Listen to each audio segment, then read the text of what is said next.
Hei, kawan kita ni seorang ni. Weh, kau main tak tahu hujan ke? Ha? Tak tahu hujan ke orang Teluk Perang ni? Ha?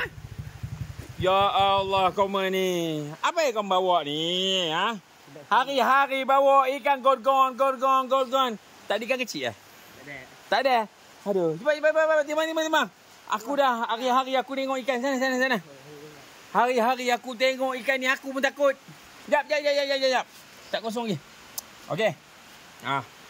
Letak tengok berapa kilo agak-agak ikannya. 21 kilo. Alright. 21 kilo.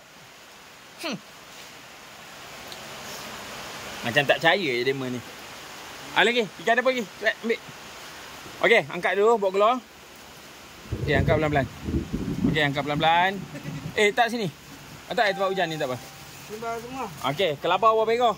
Kelabau 2 ekor. Sekilo lebih. Alright, letak sekali. Nak tengok. Okey, kelabau 2 kilo 700. 2 ekor. Okey. Ada lagi ikan lain? Ambil. Ni tengok. Ikan apa tu? Tengok. Ikan apa ni, Jauh? Tak apalah. Okey, letak dalam. Ikan apa? Okey, ikan special sikit. Okey, letak. Okey, ni ikan special.